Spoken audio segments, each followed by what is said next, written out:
welcome to the channel. I'm back to break down the 6-game MLB DFS slate on DraftKings and FanDuel. Before we get into it, if you do enjoy the content, if you could please leave a like on this video, subscribe to the channel, and hit the notification bell, that would be greatly appreciated. I'll be here all MLB DFS season long, breaking down these slates to help you guys become better MLB DFS players and help you guys win money night in and night out. And if you are getting very serious about MLB DFS, I do offer a premium package. Just link below in the description. You get access to all the same tools that I use when building my own lineups. Things like my starting pitcher data sheet, high hitter Statcast data, splits leaderboard, team hitting data, bullpen data, my power rankings, and my cheat sheet. Off to a good start in MLB. I'm sure from what I've heard, my patrons are as well. Got a lot of good feedback on that, so check that out if you are interested. That's linked below in the description. And with that being said, let's go ahead and start breaking down this slate today. Little disclaimer before we get into it, I am in the process of moving. So if you see that my content's like, if the audio is a little bit off or the visual's off, or you're seeing that I'm kind of moving all over the place, I may have to do some videos with like some headphones and type of deal. So apology if the quality is not quite as top notch until I get settled in here. Hopefully I'll be settled in soon and I'll be back to the old way. I'll be making some even better improvements to the setup to bring you guys the best quality content that I can. But just a little bit of a disclaimer there. If you're seeing some lack of quality and things along those lines and me on the move, I apologize, but it's just a temporary thing that I'm dealing with right now when I'm in the process of moving. So stay tuned to the end of the video for my home run call of the day as well, every single channel. And if we get to the 50 like goal, I'll be giving you guys my dark horse play of the day in the next video. It's my low owned guy that's not expected to be very highly owned, that could pay off big for you in tournaments, that could win you a lot of money. And yeah, with all that out of the way, let's get into it. As always, I like to go ahead and sort my sheet by K rate, figure out the pitchers that we're going to want to play on this slate first, and then get into the bats. K rate, it's fantasy sports. We get points for strikeouts, and the top guy on the slate today is going to be Mr. Blake Snell, taking on these Milwaukee Brewers. Comes in with a 32.7% K overall, a 16% swinging strike rate, 31.4% K rate against righties, and a 38% K rate against lefties. Very good in the ground ball, fly ball, slugging, all the above for the most part. Does give himself a trouble with some hard contact and fly balls at times, and has a slight walk issue. But with this matchup that he has today, taking on a Milwaukee Brewers squad that we've been targeting all year long as far as strikeouts is concerned, going to have a lot of interest in Blake Snell today. He comes in at 9.3 on FanDuel. Over on DraftKings, he's going to price to 8.9. Last time out, he had a similar matchup, similar situation. It was against Colorado, not even quite as friendly of a matchup as far as strikeouts are concerned. And he went out there and struck out 11, 1 walk, 5 hits allowed, 6 innings pitched. Great performance, and he got up to 97 pitches. Most we've seen him throw by far pretty much for the most of the season. I mean, he's been up at the 95 mark a few times, but a lot of times he's kind of been settling into that mid-80s range. They've been kind of light on his workload, so if you can really get it going, get back to the old Blake Snell that we were seeing in Tampa for a while, you're going to have a lot of interest in him, and I have a feeling he's going to keep it going tonight against this Milwaukee Brewers squad, especially if we get a good pitcher's umpire there, so that'll be even more intriguing. But Blake Snell, tremendous upside spot, like him a lot. Brandon Woodruff, second on the slate, comes in with a 29.9% K overall, 12.4 swinging strike rate, 29.8% K rate against righties, and a 30.1% K rate against lefties.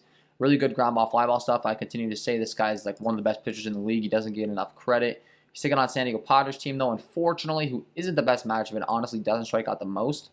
So while he is a great pitcher and while he's probably going to go out there and pitch a great game regardless, the strikeouts might not be as top-notch as we're used to seeing. And for that reason, I might not be all too interested in paying up for him all the way. Like we saw him take on a Kansas City squad last time out, and it was the same kind of thing. Only had 4 strikeouts, only 1 earned run. Great performance as far as real-life pitching is concerned. But from a fantasy aspect, not quite as appealing. And the same rule kind of applies here in this particular matchup. So I'm not really sure that I'm all too excited to be going to Woodruff. Of course, he's one of the top arms on the slate from a talent aspect and all that, but if I'm picking between Blake Snell and Woodruff from an upside aspect, I'm going with Snell. Lance Lynn taking on the St. Louis Cardinals, 27.5% K overall, 12% swinging strike rate, 32.5% K rate against righties, and a 22.7% K rate against lefties. Has a much higher K rate against those right-handed bats than left-handed bats. Pretty good in the ground ball, fly ball stuff regardless, but we do prefer to target him against very right-handed heavy lineups, if at all possible. And when looking at the lineup that the Cardinals are expected to roll out tonight, you can see that they are pretty blended through the heart of the order. They do have quite a few righties with guys like Paul Goldschmidt, Nolan Arenado, Yadier Molina, Harrison Bader. Then you got Sosa at the bottom of the order. But then you got the switch hitters at the top and Edmund Carlson and Justin Williams at the bottom. However, I will say that these switch hitters at the top have been much more effective against left-handed pitching this season. So even though that he is a righty and we prefer to target him against righties and all that stuff, The opponents he's taken on, as far as them being switch hitters, are actually a little bit worse when they're hitting from the left hand of the side of the plate against a right-handed pitcher. So I think Lance Lynn's going to be a viable option. If I'm picking between Lance Lynn and Woodruff, I might be going with Lynn. Like, I'm going to have to dig into the numbers a little deeper as far as pitch data and all that stuff's concerned. My Patreons, keep an eye on that. And, of course, my power rankings, my cheat sheet today. You'll have a much better understanding of where I'm at. But first look at the slate, I feel like I would probably lean him over Woodruff based upon the matchup with the Cardinals rather than the Padres. Frankie Montas taking on the Seattle Mariners, however, is another guy we have to really look at. The Mariners have been getting no hit, struck out a bunch, look terrible up and down. And Frankie Montas is a guy that has a very high K rate at times, 24.7% K overall, 11.5 swinging strike rate. Ground ball, fly ball stuff isn't always the best. He's very, very good against right-handed hitting as far as the hard contact ground ball stuff. 22.4% K overall. Against lefties is where he gets himself a little bit of trouble, giving up a 448 slugging to those left-handed bats, a 327 WOBA. 26.9% K rate against lefties, however, as well, so he's a little bit of a higher K rate. And as mentioned, I mean, the matchup doesn't get much better. It's in Oakland in the Coliseum, which is a pretty good pitcher's park as well. Pulling up the diagram for you guys here as far as the visual is concerned. You can see, as far as home runs are concerned, a lot of red going on in the Coliseum. Lots of room for that ball to stay in the yard if they get into one. And as far as hitting weather is concerned, it's expected to be like mid-60s, not nearly as good as some of these other parks that are going to be like in the mid-80s this time of year. So Frankie Montas, I do think is a viable option, and one thing I noticed particularly is his price tag on DraftKings seems to be way off. He's 8.4 on FanDuel. If you go over to DraftKings, he's priced down to 6.2, which is just way too cheap. I'm not sure why their algorithm is thinking that he should be priced down to 6.2 in a matchup against the Seattle Mariners. And it's not like he's had bad games the last 3 times or terrible games. He's had 6Ks, 4Ks, 6Ks the last 3 times out. Only 1 or 2 earned runs. So no idea what's going on as far as DraftKings is concerned. A lot of times it's FanDuel that's making the pricing mistakes, but in this particular case, way too cheap on DraftKings. So Frankie Montas, you're going to steal on him over there. David Peterson taking on the Colorado Rockies. We had talked about Blake Snell having a big performance against these guys last time out. David Peterson, also a left-handed hurler, really good in the ground ball, fly ball stuff, has a good K rate. The only thing he gets himself in trouble with at times is the walk rate. Can allow some walks, be a little wild, get some runners on base, and get himself in some difficult situations that he has to pitch out of, unfortunately. But when he's on, he does have some K upside. He's pretty good ground ball, fly ball stuff, as mentioned, and he can definitely have a big game when he's taking on a Colorado Rockies team tonight that I do like to target when they're outside of Coors Field. Not nearly as threatening of an offense when they're not in the best hitting environment in baseball. It's at the Mets Stadium as far as pitching environment as well, which is a great thing. Looking at Citi Field, you can see home run, fly ball, single, double, all the above. Not good as far as the hitting environment is concerned, which is going to play well to us when it comes to our pitchers. So I think David Peterson is definitely an interesting option. We have a guy like a Blake Snell that are on one pitcher site like FanDuel.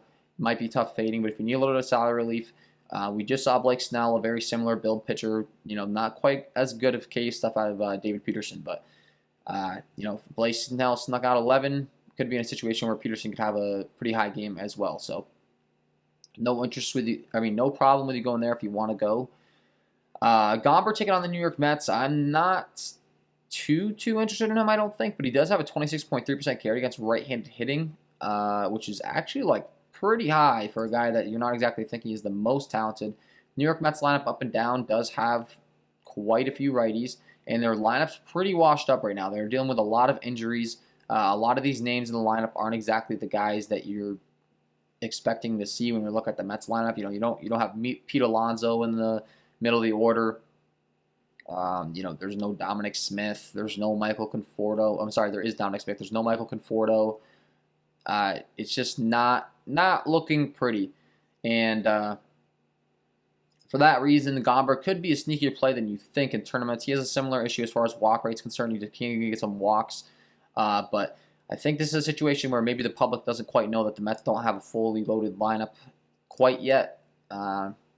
If we start seeing that everyone's talking about it and everyone's climbing on Gomer and everyone's climbing on every single pitcher that pitches against the Mets, then it's going to be a little concerning, and I won't be quite as high on them. So, yeah, Spencer Turnbull throwing a no-hitter last time out. I'm not thinking that he's quite that talented of a pitcher. You're taking on that Seattle Mariners squad, as I mentioned, is a little bit of an easy matchup. But he's not terrible. Ground ball, fly ball stuff, respectively, is 25.2% carried against righties. The stuff against his lefties is a lot worse. A little bit scary as far as left-handed bats are concerned, and he's not going to be the top option on the slate for me today for sure, but comes in as a 129 favorite and has shown, he does have some pretty decent upside. So if you want to go there, sure. I mean, Cleveland's not the most threatening lineup. They do have a lot of strikeouts, to be honest with you, up and down, so no issues. I'm not all too excited. And I'm really not all too excited in going to anyone else. Matt Schumacher taking on the Baltimore Orioles is a team that really is not that good. Detroit, same thing for Henkes, but honestly, he's been pretty terrible. I'm not really getting all too excited to play him. Schumacher, ground ball, fly ball stuff's good against righties. Against lefties, he's absolutely terrible.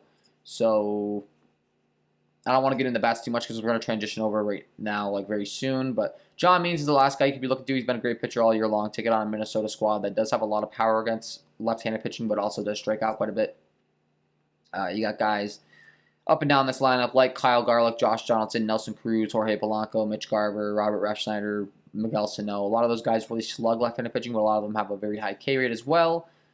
And when you're looking at the Vegas lines, this game comes with a 9 implied over-under, so it's expected to be, some decent runs put up. And I think you might be getting a little bit cute going to Schumacher. Could it pay off for you? You're like, yeah, absolutely. Would I be surprised if I look at the scoring leaders and I see that Schumacher's having a good game? No, but do I think that guys like, Blake Snell, Frankie Montas, Austin Gomer, even David Peterson, Spencer Turnbull could have more upside? Yes, I do. So, if you want to target the Orioles, I wouldn't call you crazy, but not going to be top priority for me. And with that being said, let's go ahead and transition over to bats. As always, I like to sort my sheet by Sierra, skill and or active ERA from worst to best. The best way of determining how good a pitcher's been so far in his career and how good he's expected to be in the future. And the worst on the slate today is going to be Sam Henkes taking on these Detroit Tigers. Terrible across the board. Gives up a bunch of hard contact, a 38.5% hard contact rate overall, a 688 slugging to righties, a 474 slugging to lefties. Ground ball, fly ball stuff all across the board has been terrible. Isn't really striking anyone out. And taking on a Detroit Tigers team that's not the best lineup up and down. And people really don't like stacking up these Tigers bats in tournaments. But I can tell you tonight they are in a tremendous spot.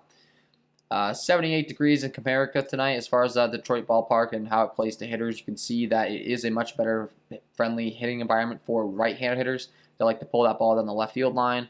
So definitely going to have some interest in the righties. And then when you're factoring in that Henkes himself is a left-handed hurler, you're going to want to be going to the righties that rake off those lefties. And the Tigers definitely have a couple of them. Wilson Ramos is expected to be back. The guy is a catcher that absolutely rakes left-handed pitching. Like him, Jonathan Scopes traditionally rakes lefties. Robbie Grossman has quietly been one of the hottest hitters in baseball on a Detroit team that gets no press coverage, so he's good. Jaime Candelario, Miguel Cabrera, Eric Haase, Nikhil Goodrum, Victor Reyes, Jake Rogers. I honestly think you could stack this lineup up and down 1 through 9 today. No issues at all.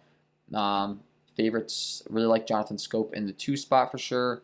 I had mentioned Robbie Grossman, Jaime Candelario, of course, at the top of the order. They're going to get the most opportunities to hit. But don't sleep on Wilson Ramos in that 7 spot. Catcher doesn't get a lot of ownership, especially on FanDuel. And the guy rakes left-handed pitching, so definitely going to have some interest there. Matt Schumacher taking on the Baltimore Orioles, second worst in the slate. I had mentioned this. He's not terrible, but he's definitely not good. Against righties is where he kind of gets saved because he's not too bad, but against lefties is where it goes downhill really bad. A 483 slugging getting up, 346 WOBA, 38.8% fly ball rate. 90% carry. Does not get the job done against left-handed hitting. And when you're looking at this Baltimore Orioles lineup up and down, they definitely do have some lefties that you could be interested in. Cedric Mullins, Anthony Santander's a name that we might be see back in the lineup. That's going to be an exciting one. The guy's a really good hitter. Hasn't been in the order for quite some time now, so if he's back in there, that's going to be a great play. Freddie Galvis, switch-hitting shortstop that has some pop. Definitely like him. And then no issues going to the righties either. Round out your stacks. These guys have some really good talent as far as the right-handed side of the plate, and most notably Trey Mancini in that 3 spot. Can really rake. Austin Hayes, Maikel Franco to round out your stacks, and then you got Ryan Mountcastle at the bottom, Pedro Severino. No issues with that, but particularly the lefties, and like I said, if Santander's in there, he's going to be in a great spot to do some damage, so excited to see his name back in the lineup for sure. You can definitely play him. Kikuchi taking on the Oakland Athletics, comes with a 19.4% carry overall, a 499 slugging getting up to righties, 420 slugging even up to lefties. Has been a lot better this year, but against righties, he still does give up quite a bit of hard contact, and this Oakland Athletics team is designed to hit left-handed pitching very, very well. It's in the Coliseum, which, as I had mentioned, is not the best hitting environment, unfortunately. But when you have guys that can hit the ball 450 feet, you don't have to really worry about the hitting environment because they can still hit the ball out of the ballpark. So the guys with a lot of power on this team tonight, guys like Mark Canha, Matt Chapman, Ramon Laureano. Chad Pinder's really good against lefties. Great to see his name back in the lineup. You got Jed Lowry. Steven Piscotty's got a bunch of power. Elvis Andrus traditionally has been really good against lefties. Having a terrible year so far, but I'll continue to play him at only minimum salary on FanDuel. And if you get some price savings from my DraftKings, I have no issue with that as well to finish out your stacks. And Athletics are in a great spot here for sure. The only thing that's holding them back is the hitting environment, but it's not like we're all too scared about the Seattle Mariners bullpen either. And I definitely think they're going to be, a viable option. Austin Gomer taking on the New York Mets. Honestly, I'm not all too excited in targeting him. You can see he's a little bit reverse splitsy in the sense that he gives up a lot more hard contact to left-handed hitting than he does right-handed hitting. And overall, just not a good hitting environment. The Mets lineup's washed down. I'm not really looking to stack these guys up with the amount of talent they're missing out of that lineup. That's a no for me. Spencer Turnbull taking on the Cleveland Indians. You can see really good across the board. His struggles are against left-handed hitting. If he does struggle, 38.1% hard contact rate, 393 slugging, 322 WOBA against those left-handed bats. It's going to be in Detroit. Cleveland, as far as who they have, a lot of their talent does come from the right-handed side of the plate for the most part, unfortunately, but they do have some few guys that are really, really good from the left-handed side of the plate, most notably Jose Ramirez and Eddie Rosario in those 3 and 4 spots tonight. And then Josh Naylor and Jacob Bowers at the bottom of the order have a bunch of power as well. They strike out a bunch, but if they're able to make contact, that ball is going a long distance. So in tournaments, no issues with going to the Cleveland bats if you are interested in going there. The Detroit bullpen is also terrible. So if they're able to somehow get the Spencer Turnbull, knock him out of this game, we can target that. We can target that Detroit bullpen, which is always something I have interest in doing for sure. So. John Means taking on Minnesota. Not all too interested in targeting him, honestly. He does have a terrible ground ball fly ball rate against right-handed hitting with a 407 slugging. But even then, the hard contact, he's not giving up a lot of hard contact. So he's inducing a lot of weak hit fly balls. But anytime that I hear that a pitcher's giving up fly balls to this Minnesota lineup against lefties, I kind of do have interest, to be honest. It's in Minnesota. It's 78 degrees. Looks like the weather could be an issue, but I think it should be good to go based upon first look. And when looking at these Minnesota Twins, as far as target field is concerned, you can see, as mentioned, not the best hitting environment, definitely not the worst. A lot of yellow and green going on. Definitely plays a lot better to left-handed hitting than it does to right-handed hitting. 328 down the line to right field, 339 down the line to left. But these Twins have some guys that can absolutely rake left-hand pitching, and as mentioned, like similar to the Coliseum, if you got guys that are going to hit the ball 400 feet, it doesn't really matter, and they definitely do. Kyle Garlick, Josh Johnson, Nelson Cruz is the big bat in the 3 spot. The boomstick against lefties is a great play every time. Just absolutely mashes left-handed pitching. Jorge Polanco, Mitch Garver, Miguel Sano mashes lefties. And John Means has a lot more name cred than a lot of these other guys on the slate, so maybe not quite getting quite as much ownership stacked against him. And I think the Twins could be interesting. I'll be digging into some pitch data and figuring out if we can really be targeting John Means with his stuff and how the Twins profile, but could be a low-on snack that could pay off for you in tournaments. David Peterson taking on Colorado. I'm not looking to target him, to be honest. I'm all good on the Colorado Rockies bat on the road. No thanks. Frankie Montas taking on the Mariners. Not all too excited to target them either outside of the left-handed bats. 448 slugging up to those lefties, as mentioned, really, really bad against the left-handed bats at times. So if I am going to be targeting Montas, it's got to be the lefties, and the Seattle Mariners have one of the top prospects in baseball that just came up, Jared Kelenic, at the top of the order, and Kyle Seager, as well as J.P. Crawford. So those 3 guys, no issues with going to them at all. And I wouldn't be surprised to see 1 or 2 of them hit a bomb off Montas if he does leave one over the plate type of deal against those lefties. Gives up a lot of power. So, and that's really where I'd end my interest in bats. I'm not really looking to target these other guys. And with that being said, before I let you guys go, I got to give you my home run call of the day. Let's get into it.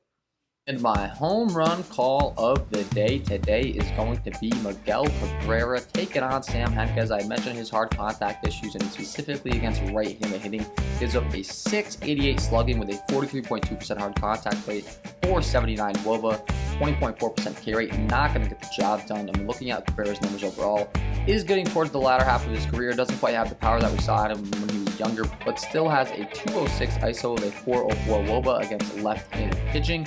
And when most notably breaking down as far as Henniker's repertoire is concerned, on average he's going to go to a 94 to 95 mile-an-hour fastball, and Miguel Cabrera crushes that pitch. A 273 ISO with a 545 WOBA against that pitch, 50% hard contact rate, and the secondary pitch that Henniker is really relying on is the curveball. And Cabrera crushes that pitch even better. A 538 ISO with a 525 WOBA, 80% hard contact rate. Love this spot from Miguel Cabrera. Maybe a little bit of a hot take for my home run call tonight, but I think he can do it. And he is my home run call of the day. So there you have it, guys. Miggy Cabrera, get him in your lineups. He's going to turn that clock back and go deep tonight. Love the spot for him.